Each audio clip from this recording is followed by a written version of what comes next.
So models were fit to 6 samples, one per combination, plan type, indemnity, PPO, and POS, and cost a year. Not very many patients changed plans. But so, for example, if a patient did change from indemnity to PPO and was still in the database, for 2002 prediction, they would be in the PPO group, although their diagnoses were accumulated, say, in the indemnity group the previous year. So these samples are, there's some overlap here. Each of these samples was randomly divided into 3 subsamples, training, validation, and test, in the ratio shown. The training sample is used to fit, trees were fit to the training sample. The validation sample is used to decide when to stop the boosting runs and to select the final model based on optimal tuning parameter settings, and I'll show you what those are in a few slides. The test sample then was held in a vault, if you will, and was not brought out until we had chosen a final model, because there are a lot of different tuning settings that one can consider. So we chose a final model, or I chose a final model using the validation sample, and then brought out the test to see in an independent sample from the same population, how does this model perform? Main effects linear models were also fitted to the 6 training subsamples using SAS GLM. So I wrote programs for 2 of Dr. Friedman's algorithms, LS Boost and MTree Boost, which are both underlie, if you will, TreeNet, although I think TreeNet has a lot of sort of developments on top of that, but they both underlie TreeNet. I wrote programs for these in SAS, interactive matrix language. The algorithms differ principally in terms of the loss function used to optimize overall model fit. LS Boost uses the sum of squared residuals. MTree Boost uses Huber loss. And I don't want to go too far into a discussion of Huber loss, but what I guess it's well suited to a cost prediction problem, because basically what it does is it allows you to constrain the contribution of residuals with most extreme absolute values as each subsequent tree is fit. And this breakdown parameter, which is the term that TreeNet uses, is what you use to tune the fraction of residuals that are considered to be extreme, which I kept to be a fairly small number, 1 in 10,000. And the contribution of non-extreme residuals is essentially the sum of squared residuals or mean squared error. So it gives you a result that can be a slight improvement over what you would get with using mean squared error or sum of squared residuals in your loss function.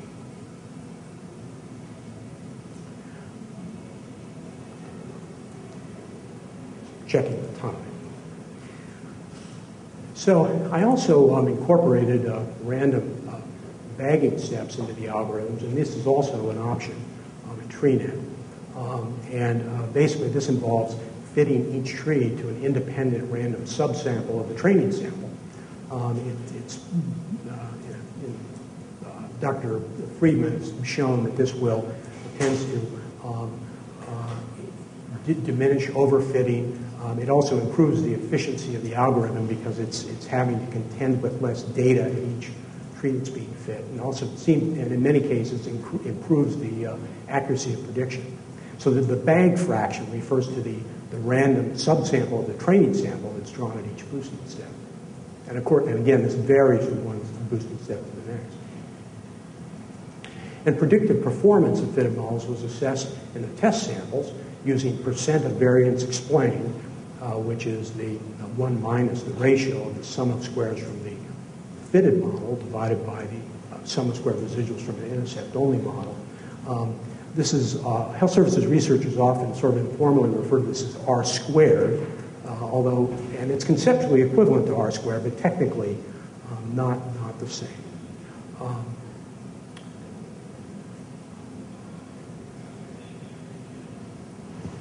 So I mentioned before tuning parameters. And so basically these are parameters that can be changed from one tree fitting to the next. It turned out that, and so basically within 5 to 10 runs for a given sample, again I said there were 6 combinations of plan type and cost year. Within 5 to 10 runs one could identify sort of the best combination. And it turned out that for each of the 6 populations or 6 samples,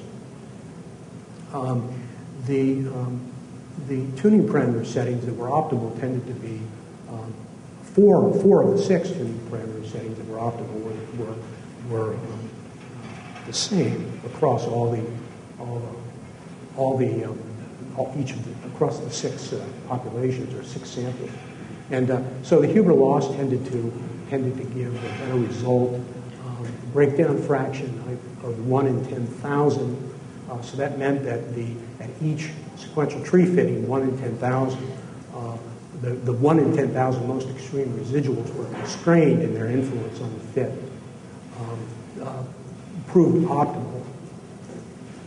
And this train rate, or sometimes referred to as shrinkage fraction, this is the amount of the coefficients from fitted trees that are applied to the prediction, seem to, and this has been sort of a standard value that Dr. Friedman and that I think is recommended in TreeNet Manual 0.1.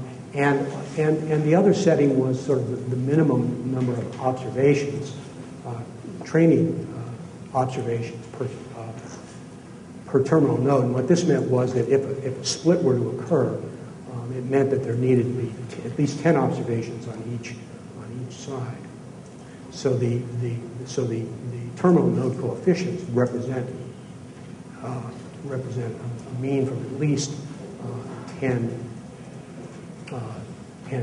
training observations. The optimal bag fraction and optimal number of terminal nodes per tree vary from model to model. So this is intended to sort of to give a picture of the fitting process, and so it's from model fitting for 2001 healthcare cost and PPO members, and it shows mean Huber loss and percent of variance explained by number of trees, and so Huber loss decreasing, percent of variance explained increasing.